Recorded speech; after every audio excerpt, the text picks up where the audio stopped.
Russell James is here. He is an Australian-born fashion photographer. Many say he has the best job in the world. For the past 15 years, he's been the main photographer for Victoria's Secret. His work has appeared in Vogue, Sports Illustrated, and W Magazine. His new book focuses on the female form. It is called Angels. I'm pleased to have Russell James on this program. And how did you come to photography? I'm probably an accidental photographer. Curiosity would be my single answer. I had a very diverse background that I left school early. I was making trash cans. I trained dogs. I was a police officer for 5 years. I did many, many different things. But what that all amounted to was I had a fascination for the world. I started traveling. Eventually, back in the year 1989, I was in the darkroom with a photographer. I was assisting him just as a means of income. And I just became fascinated with the process. I saw an image lift out of the paper, and we're talking at a time when digital was still a myth. And it was a singular moment that grabbed me, and I said, this is what I want to do. And regardless of what the camera is, whether it's digital or not digital, analog, whatever it might be, what separates good from best? Subjective. Yeah. It's who you ask. I stood before a picture with 20 different people. You may get 20 different opinions, but... And one is not necessarily better than the other, you might argue?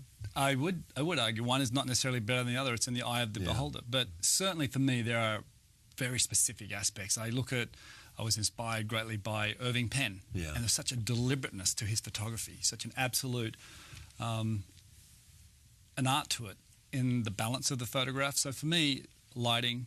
the connection, if there's a person involved, or whether it be an Indigenous elder or a model, the connection to the camera, is it real? And a balance and a perspective to the photograph. So what digital has done is kind of equalise the playing field, meaning everybody can get in at entry level to with a camera. How did you come to this? I mean, Angels, these are beautiful women photographed in a beautiful way. There's just the cover there. Did you finally decide, look, this is what why? I'd say I came to it delicately. It wasn't that I planned to do a book that was on the nude genre. Going back to the early 2000s when I was inducted into the first fine art gallery camera work in Berlin, which represented the archives of people like Irving Penn and Helmut Newton. Right. And my passion was divided. I had, as I said, a landscape to a portrait of someone that I'd seen significantly but never known them. They all compel me in the same way. And nude photography there's a very special thing about it. It's an empty canvas. So if you're shooting photographs for let's say a male viewer of a certain kind, you can take the photo like this, and pretty much you're done. Right. To take a photograph of a woman, and not offend her, but actually have a partner in the photograph and have her come back and to me the most important critic is the subject itself. And what's the essence of shooting the nude body? You start off with an appreciation, I guess. That would be one thing. A great appreciation. We could go back to early art and say that it's compelled us from the very beginning. From any time there's been art recorded, I go out to some of the most ancient rock art known to mankind, and it contains the nude female form. Sure. So or look at sculpture and whatever. Exactly, whatever it may be. So what compels? It's the purest form, but there's so many different ways you can take it. You can take it to the most the most vulgar and offensive, to the most beautiful and delicate and innocent, and there's all those things in between. So. Or the most liberating, or the most subjugating. Absolutely, absolutely. And again, for me, what drives me the most is that what I do isn't offensive to women, rather it's a partnership with women. That it has empowerment. And how do you create that? There comes a moment where the subject is nude and I'm not, and I've got a camera and I'm going to take a photograph. And I think the worst thing you can do at that moment is take your camera back and take this full body picture. So I tend to go in and start shooting very close, directly into the eyes. And there's something amazing about doing that, because the saying about the eyes being the window of the soul is absolutely true. Once I find the calmness of the person and they start to look at the camera and they understand that I'm interested in their overall. And they're communicating with the camera as well as you're communicating with them. They get to communicate with you, and they get to exclude But everything they go else. through the lens to you. Yes, I think it's about there's this technical object, but the conversation has to be at a level, or the tone has to be at a level. So the opposite of helpful are things like sexy, stunning, good. That's the opposite of helpful. I think in that environment, what is helpful is talking before I start shooting. We can be talking anything about lunch, food, kids, life, current politics, many things. But then I say, at the moment when I feel that the tension drops, I just start taking the photographs, and I think everybody understands the shoot has started at that point. Have you learned things about beauty? I mean, does beauty mean something different to you now because you've thought about it and photographed it and tried to reflect it? It means, yes, beauty has changed in my mind as I've matured, as I've developed, as I've lived life, spending a lot of time in places like Haiti and taking portraits of people down there. I certainly don't say this I say it with complete honesty, that when I'm photographing a person, albeit an Aboriginal elder, a member of the Seminole tribe of Florida, or a beautiful girl, there is a beauty about the photograph. And when you're on the other side, it's the strangest thing, but it's so powerful and engaging when you're in it. I get lost in that moment. All right, let me take the other thing that comes up often when somebody does what you do is they say you're objectifying women. This is all about creating women as objects. It's it's a challenging balancing that we do. So on a sort of from an art and commerce perspective, working with brands like Victoria's Secret or the good thing is I'm shooting women for women. So, failure can be measured on how women receive it. I've got daughters, so I'm very conscious of the objectification of a woman, and it's a balancing act. At the end of the day, for one part of my career, I'm taking photographs of nude people, and at the same time I have to think, how do I balance that so that I'm actually empowering young women? So I do a lot of work with young women's groups. I certainly don't photograph them nude, but we do a lot of work bringing them into the industry and letting them see the inside and see that it's not about objectification. And I think that this business was very much about objectifying women, and made a big transformation in the last 15 to 20 years, probably in the last 10 even more so, that there has been a change. All right. We'll take a look at some of your work, including beginning with this book. I mean, this is Alessandro Ambrosio in New York City in 2013. A lot of the nudes that I do, there is no nudity, and that is the irony. Yeah.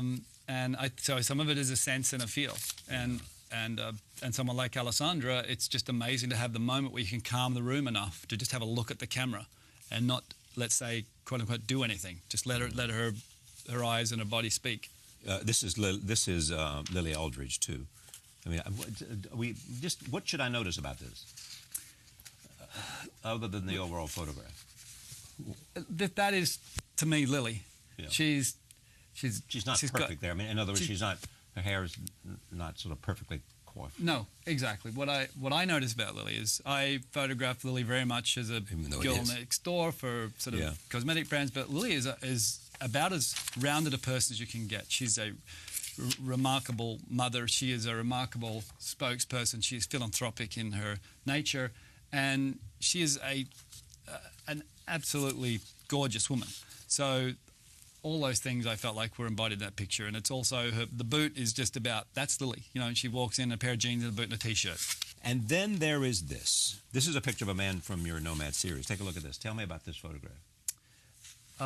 Bonnie Semper, taken in the northwest of Australia. I was with an elder, and his name was Donnie Wildagudja. Yeah.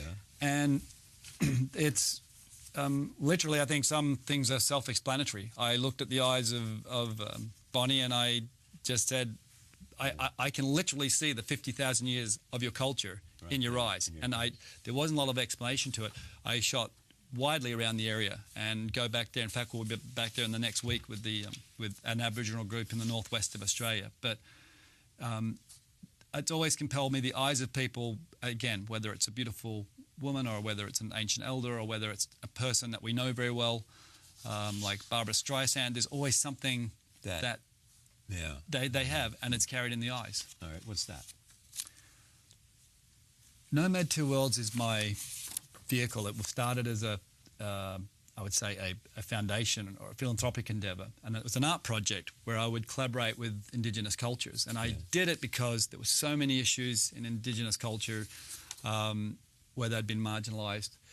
And for many of the Indigenous groups that I meet, there has been extraordinary, there's extraordinary suffering going on. Yeah. These are the Seminoles. But this tribe is the Seminole tribe of Florida. Right. They have one of the greatest success stories that I've ever experienced. So I've been working on something that we call Seminole Spirit. Yeah. It is an art collaboration that will launch in February 2015 in New York. And what I hope to show is a positive side to what is often a negative side. Exactly. So this is a tribe that's kept their culture and at the same time has adapted as good as or better as anyone has to the modern day. Okay, the next, tell me how this kind of photograph is. What are you looking for? You're looking, clearly, you're looking into his eyes. President Clinton, for me, somewhat, I'd say, an absolute mentor. I've had the great privilege to travel with President Clinton to Haiti, in particular, and to other places. But what I was looking at in that photograph is I drew inspiration in understanding that what I was doing was an art project. When people like President Clinton and Richard Branson said, don't be ashamed about socially conscious business. People said you can't mix philanthropic endeavour with commercial activity. Right. And they're completely flipped on that and said, yes, you can, because you're creating opportunity. So it's entirely possible. So when I look at President Clinton, that's what I'm seeing. I'm seeing like my mentor in the space of this social commitment. Now, this is outside of politics and who sits which side of the fence. It's just a person that I believe has really engaged the now, world. are you talking to him to create that particular thing you're looking for there? Or is there communication between the two of you? Or is he simply posing and you're waiting for the moment that you want? In that case, we were talking about the Citadel, which is the biggest fortress in the Western Hemisphere. Yeah. The little-known story sits up in the north of Haiti, and I've been doing a documentary on through Nomad Two Worlds on the Citadel, and it represents the first nation formed by free slaves. And that was the conversation we were having. And so I had just interviewed the president on that subject, and I asked if I could take some photographs, and I did. And so really, I guess the closest thing for me is it was just his personality is what I was looking for, like who he actually is. And when did you take this? That photograph is very recent, I would say, in the last 4 months. There's a whole bunch range of things here. Where is the biggest passion for you now? I mean, if you could go out today and somebody said, just take a month and go whatever you want to do, what would you do? Oh, that'd be Sophie's choice for me. It'd be very hard because my passion for photography is broad, but truly I'd probably go to the roots of that have driven me, and that is really around Indigenous and culture and in many ways marginalised culture. And again, I probably want to bring all the elements that are involved in Angels, that are involved in Nomad Two Worlds, and bring them together into one world. Thank you for coming. Thank you very much. Pleasure to have you. Yeah. This book is called Angels, Russell James. Thank you for joining us. See you next time.